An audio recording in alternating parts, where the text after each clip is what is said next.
My name is Kwabena Chenchen. Many thanks for joining us here on News Today. Let's start off with a very sad story this morning. And scores of relatives and friends of the late Member of Parliament for Ebuakono, Joseph Boachidankwa Edu, today converged at the forecourt of the State House to pay their final respects to the late legislator. Representation from the many political parties in the country, as well as natives from the constituency, joined several others in the solemn ceremony earlier today. Elton Bobe has more.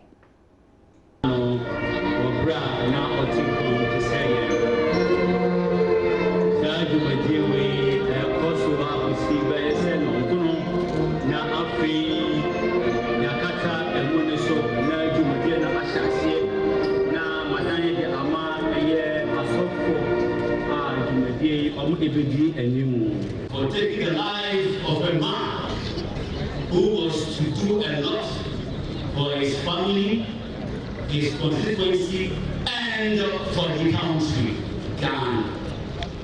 That's what the Creator wants. But in all, we give thanks to God and hope that we may meet him in mind. Dankwa met his untimely death in his own residence when some members attacked him. I always look forward to our summer vacations because it's the only times Mommy, Dubi, and I had you around the morning, noon, and night. You always taught us so much in those few weeks.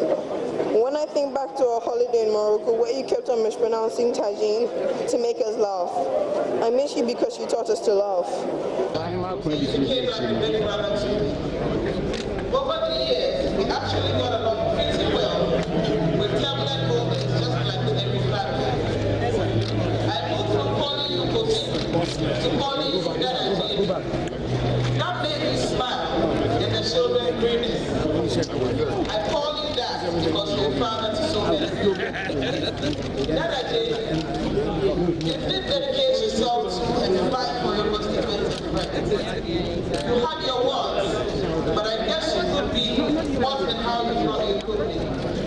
Personally, Parted member of Parliament for Ebuakwa North, and this was signal the official funeral program, which is the first part of it. The second part will be for the body to be taken to the hometown of the late MP Tafo in the eastern region for the traditional burial service. Before the arrival of President John Dramani Mahama, Kwabena Ejapon Samikra, Paul Afoko, Kwajom Pianim, in that order, and then down the line he will soon get to where Nana Dankwa Akufo-Addo is seated. Dr.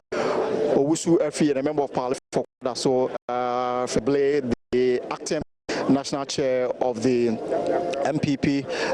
Following him is Rebecca Akufo-Addo, wife of Nana Dankwa Akufo-Addo. Nana Dankwa Akufo-Addo in black suit, black jacket, black tie, white shirt. Following him is Dr. Mahamadou Bawumia in the same attire, just like his presidential candidate. His wife, Yao Osafo-Mafo, in that order. And then we'll go to Mr. Fredo Ware, a former first vice chair of the MPP, Alanche Manten, Nana Ohininto, and few other people who are all lined up here awaiting pleasantries with President John Dramani Mahama. Right after him, what's going to happen is that the president will go to the other side as usual before taking his seat for the official program to start. He's gotten to Nana Akufo-Addo's stand. Nana Akufo-Addo has exchanged pleasantries with him. And that was Elton Brobe with that very report from the forecourt of the State House. To some other news now, and the chief of Brunavio in the Upper East region, who fled his palace following attacks on his life by the youth of the area, has returned to the community. Navio Pay Adam Kurasi II nearly escaped death last Thursday when the angry youth burnt down two structures and attacked his palace. The attack was as a result of a long-standing chieftaincy dispute in the area. However, speaking to Joy News earlier today, the chief maintained that his life was still in danger because of information he had picked suggesting that people had plans of attacking him. The chief, we are told, went to court this morning where he was almost attacked. And let's join him now on a phone with a lot more. And P. Adams Kurasi II is joining us with a lot more on what transpired this morning at court. Mr. Kurasi, good afternoon. Thank you very much for your time, sir. So can you really tell us what happened this morning morning when you went to court, sir. Thank you very much. This morning I was in the police station in Navrongo to see whether I would get escort to the court. But then I had a call that the court has fitted, so I have to move alone. So when I get there, they have joined the case to 5th of next month.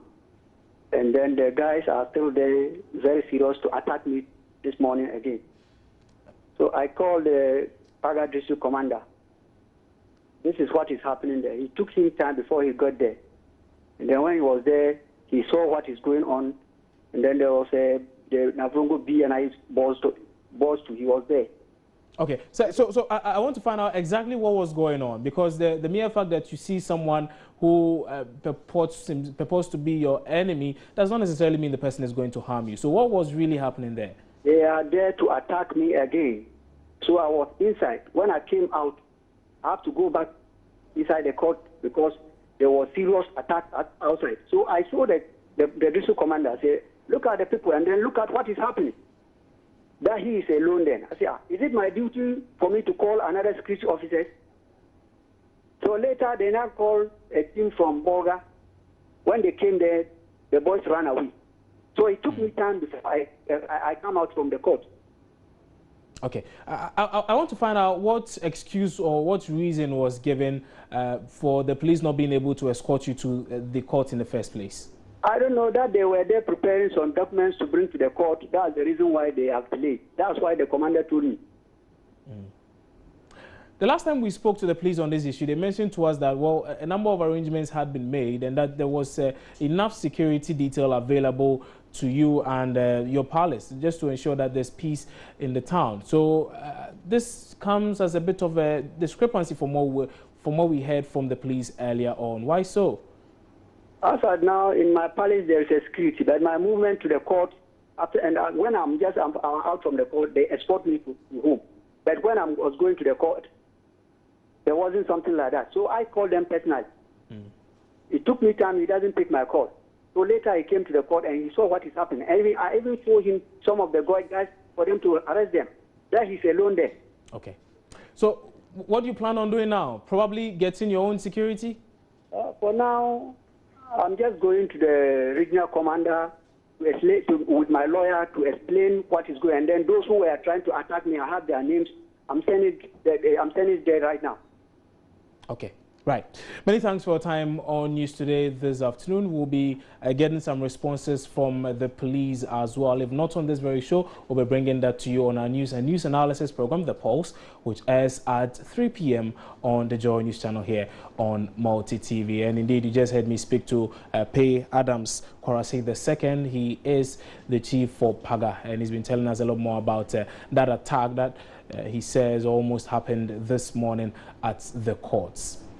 To some other stories now, and power has been restored to about 70% of residents in the Ashanti region. The remaining 30% are expected to be back on the national grid by Sunday, April 17. That's the firm word of the Electricity Company of Ghana following a transformer explosion at a substation in Abinchi in Kumasi. Several parts of Kumasi went dark on Thursday after a transformer at the Electricity Company of Ghana's substation in Abinchi exploded.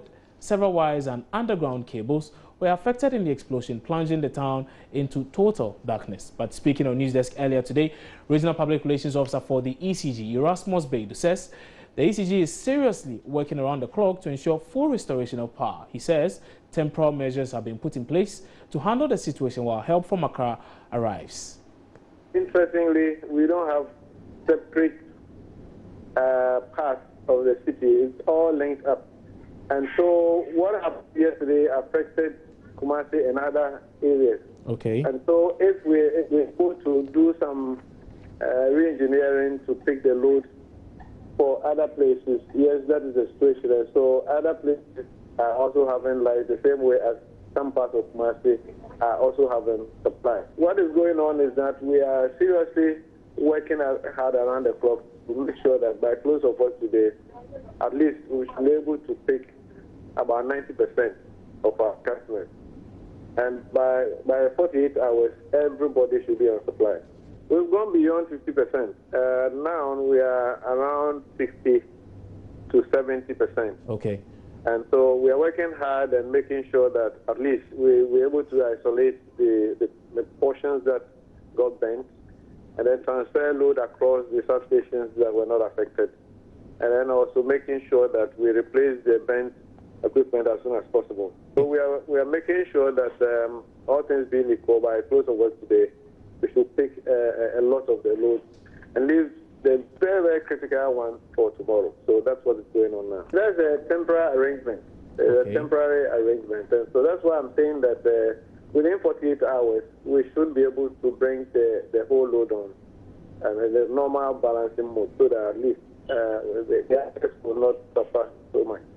All things being equal, we have another DSP at Kumasi, which is a new one, and he's taking some of the load. And so the others we are transferring to some of the load centers in the city, like Swami, Junasi, New Plan Station, another area.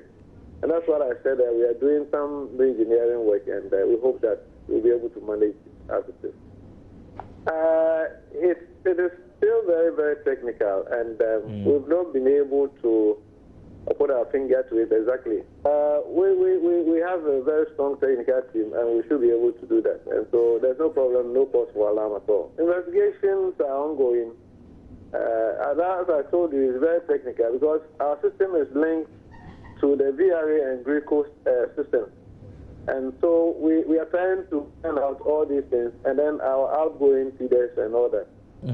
That's why I said it's very so just give us some time and to be able to do that.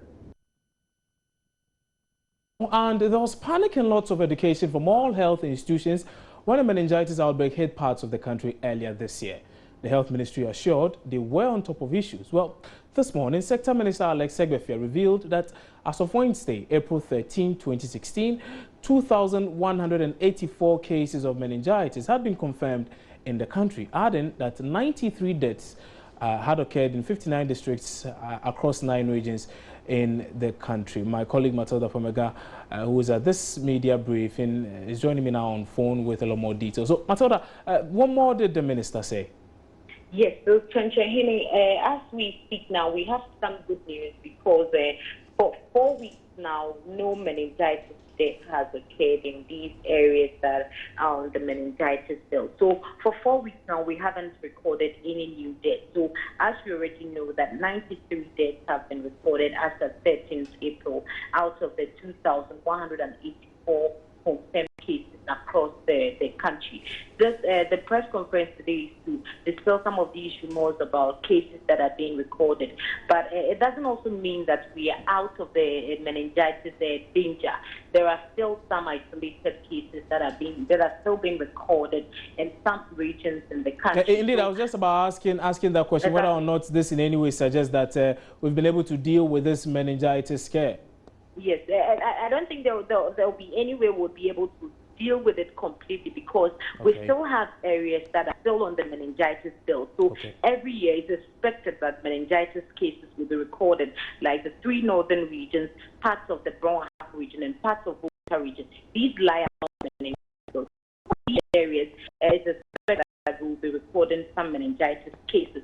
But what the Health Ministry is doing is about measures to put in place to minimize the effect that will be felt or the death that will be occurred, because meningitis in the first place shouldn't be killing people. There are antibiotics that one can take that will be safe for them. So they are still intensifying public education, and they are not going to bed because we are not seeing more cases being recorded. But they are saying that they are still coordinating with WHO to visit these areas more frequently, to give them the public education that they need, because what has accounted for these 93 deaths, mainly because people do not report to health facilities on time.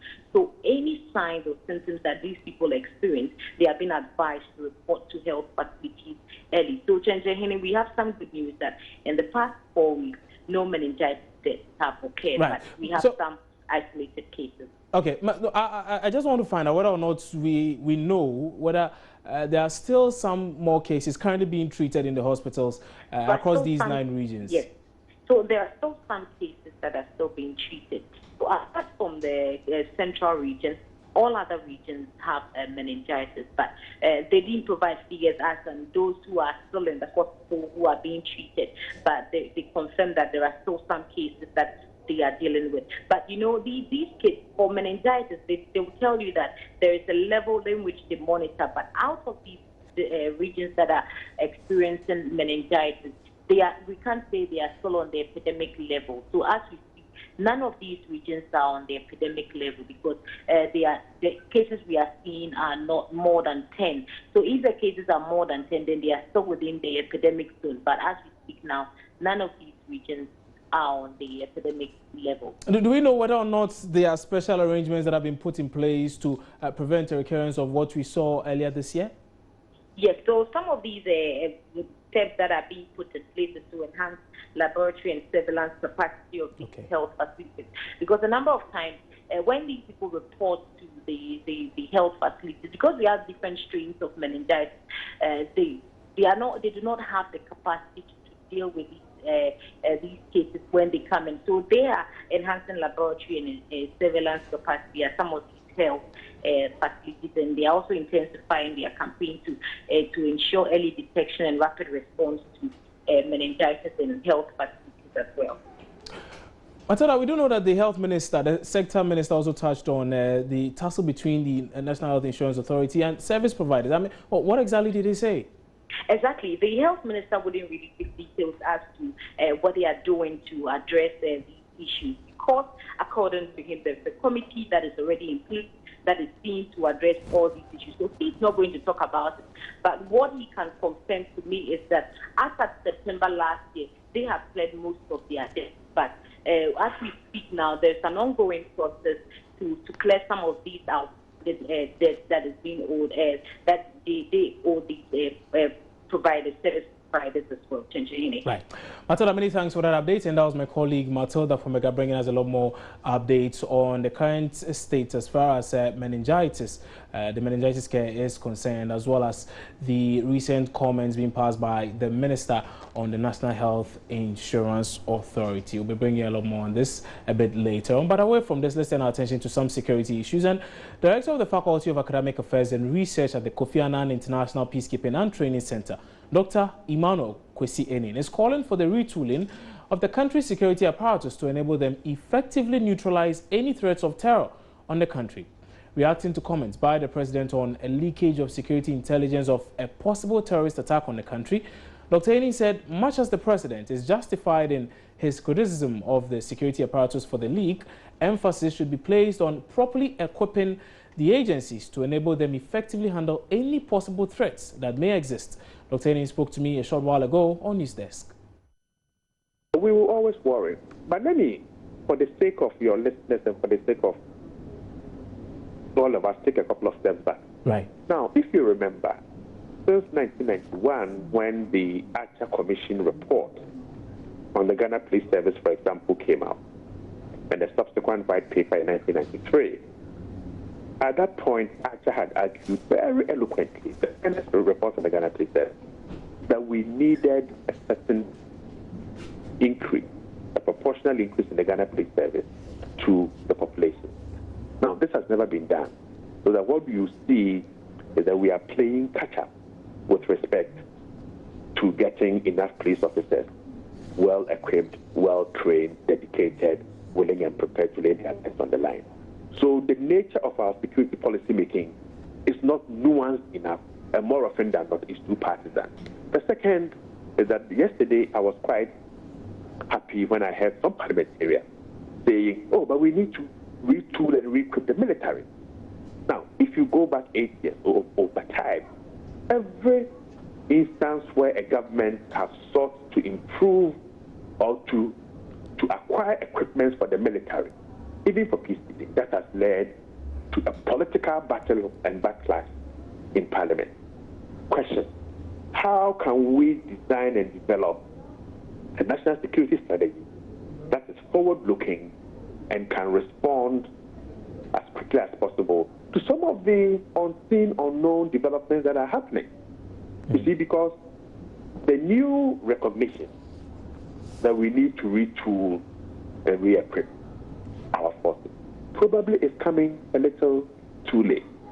Okay, so recognizing that West Africa is changing and the operational environment within which we are located is dangerous, can we have a conversation in Parliament among the key political parties and key analysts who understand these issues as to how to equip our forces to be able to protect them?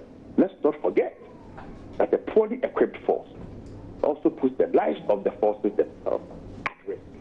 Okay? Right. So in seeking protection for ourselves, we also got to ensure that these men and women who protect themselves are supremely well equipped, very well trained, and highly insured so that they can go out there and get a job done.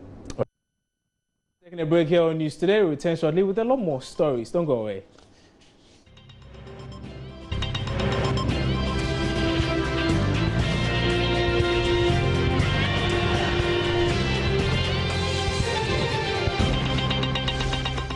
Many thanks for staying with us here on News Today. To some more stories now, and the Electoral Commission has tasked political parties in the country to present proposals on ways to improve the credibility of the existing role. This was revealed after an inter-party advisory committee meeting yesterday.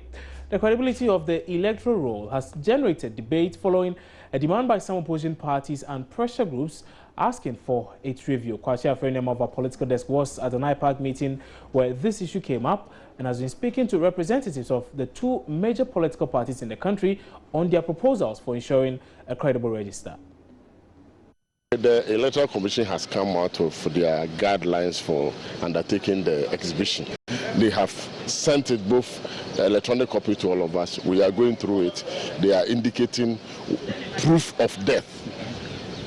Proof of death, and they have given several scenarios. I even raised one at the meeting that today that people do photoshopping. If you are not careful, somebody will go and photoshop an obituary and then come and show it to you that this person is dead.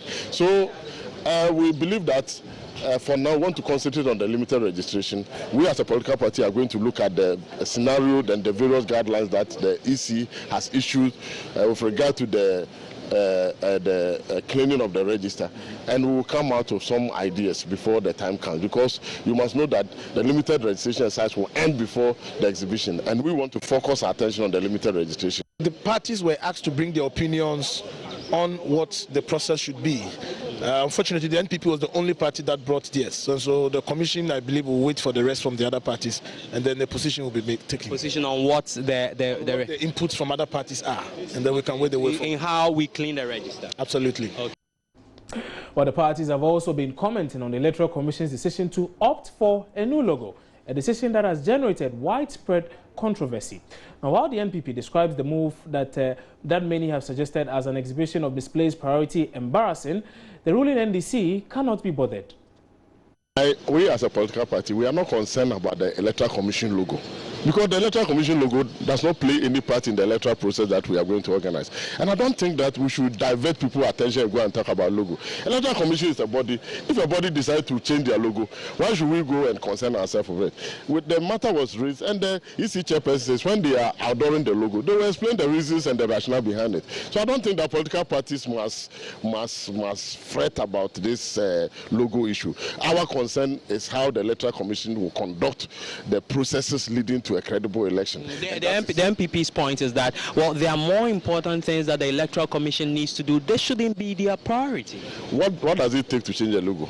If you decide to change your logo and you get somebody to design a logo for you and you say, I've changed my logo, what does it mean? It doesn't impede the Electoral Commission from doing their work. So I think that, you see, bastardizing the Electoral Commission and then trying to portray them in negative light for everything that they do is not good for the sustenance of that institution. So I don't think that we are going to waste our time as a political party to go and talk about logo of Electoral Commission. We don't have time for that.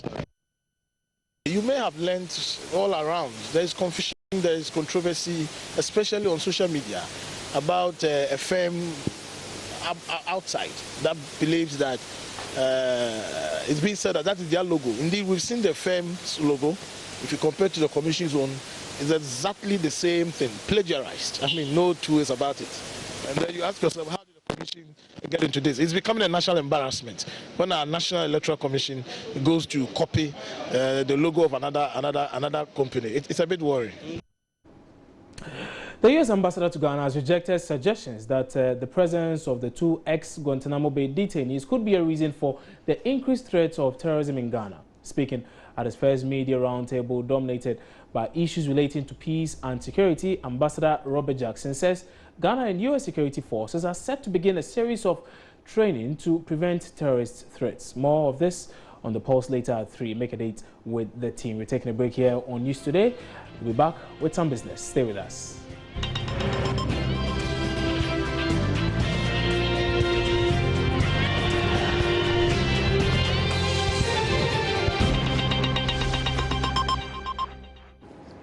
Now time to do some business, and the Venture Capital Trust Fund is pushing for government to grant tax holidays and associated incentives to investors that could support its mandate of growing startup enterprises. The Chief Executive, Osman Suleimana, spoke to Joy Business at a workshop on impact investing. The trust fund was created to provide budding entrepreneurs with financing at no cost. It has, however, been faced with financial challenges as its only reliable source of financing has been curtailed since the repeal of the National Reconstruction Levy in 2006. The Chief Executive, Osman Suleimana, says this could be addressed only if government would offer investors some incentives. What we intend to achieve as venture capital, because our mandate is SMEs financing, you understand, we had this tax rebate for people that co-invested with us in the various funds, 100% tax. But we know that in the United Kingdom, 30% of people that invested in SMEs, because this one is specific, investment in what we call funds, but this one, a broader picture of this is that people that have an opportunity of investing in SMEs obviously should have a tax rebate, and that is what has happened in the United Kingdom. It's happening in the United Kingdom and other jurisdictions. The Minister in charge of Public-Private Partnership at the Presidency, Rashid Pelpo, is however charging managers of the trust fund to structure its operations to attract government support. Well, it depends on the area of investment a person is coming into. For example, if you are coming into agriculture, you have vast tax incentives. If you are coming to invest anywhere in the north, you have lots of tax incentives. If you are coming to invest using Ghanaian partnership, you have some leverage above somebody who is coming here as an investor without any Ghanaian that won't register your business in Ghana, will operate it as an international commercial investment. So those are areas we can look at. And besides that, we have to understand what kind of incentives he's talking about, or else one of the challenges we are meeting today in Ghana is decreasing revenue, and decreasing revenue because of loss of tax forgiveness that we do in order to encourage investment in Ghana. So it depends on which area he's talking about. You approach government as and when it's required, because if you are coming to invest in training young Ghanaian entrepreneurs, equipping them with the needed skill and capital to go into the economy and to add value to our products, it's not a problem at all. The workshop on impact investment was organized by the Venture Capital Trust Fund in collaboration with the Ghana Institute of Management and Public Administration, GIMPA. Now from venture capital, let's do some macroeconomic issues. The government will end the year with more than 70% of total value of economy used to service country's debt. That's according to the new fiscal monitor report released by the IMF in Washington, D.C. George Rafe has more. The Fiscal Monitor Report tracks the expenditure patterns of about 189 countries that are members of the IMF and measures that can be instituted by governments of these countries to control the public expenditure. According to the report, Ghana would end 2016 with its debt-to-GDP ratio reaching 74.1%, a little bit higher than the 73% it recorded in 2015. The Fiscal Monitor Report is also forecasting that revenue will continue to improve as government will end the year mobilizing more than the 29 billion Ghana cedis it collected in taxes for last year. The projection by the IMF in terms of the country's debt in relation to the GDP raises some questions about programs being implemented by government to help bring down the public debt, which hit 97 billion Ghana cedis in December last year, to appreciable levels. For some, it was expected that the debt numbers would be going down because of programs being implemented by government. However, per the IMF projections, it looks like it might rather be going up at the end of December. Figures from the Statistical Service suggest that the economy is valued at about 133 billion Ghana cedis, but a source close to government has maintained that the country's debt-to-GDP ratio will improve to appreciable levels before the end of this year or even the next few months, based on some policies that they are putting in place to expand the economy, which will indirectly bring down the public debt. The source adds that since all these variables are based on the size of the economy, when growth picks up, revenue, taxes and debt to GDP ratios will improve substantially in the coming months. And in a related development, the IMF has described Ghana's current debt position as vulnerable and would therefore be challenging for government to service its debts on time. Speaking to Joy Business on the sidelines of the IMF World Bank Spring Meeting in Washington, D.C., Deputy Director at the Fiscal Affairs Department at the IMF, Adhel Hassad, however, said they are hopeful the situation will improve if government continues with programs aimed at reducing the public debt. The debt ratio is relatively high for emerging market, and Ghana is one of them. Now, certainly if you look across the spectrum in terms of whether emerging market or advanced economies, there are countries that have much higher debt levels, right? So Ghana is not, in a sense, alone in that spectrum of high debt. What is more important is not just basically the level of debt, but also the trajectory of the debt. So the point that I was trying to make is that while debt is relatively high at 74, if the authorities continue with the effort that they are making in terms of consolidation, the deficit was 12%, well, in 2014, and it was brought down to 5% in 2015. That's a significant effort. The question, frankly, to tell you the truth, is whether that effort will continue or not over time, particularly in light of elections and whether difficult conditions in Africa and the global conditions of low growth, problem of financial condition, which have tightened quite a bit for emerging market, and particularly for Africa. I'm not minimizing the challenges that the authorities will face going forward. But the point that I'm making is, if they pursue the right policies, and they have started to do so in the context of the program, things should normally normalize. And that will be it for business. But for more business stories, you can join me between 1 and 1:30 on the marketplace, where we are looking at IMF and the World Bank Spring Meeting. We'll be touching base with George Biafi in Washington for more. So you can actually join us there between 1 and 1:30. My name is John Kojo Amwako. Please stay for sports.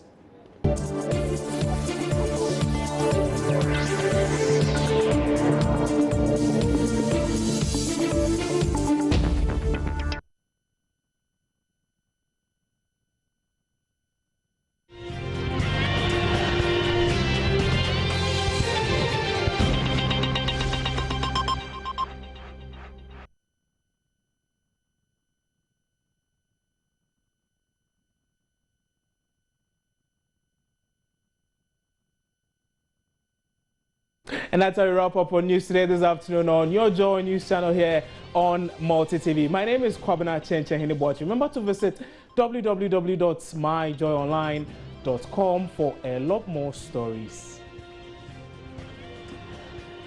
John Amakon is standing by with the marketplace. Have a great weekend.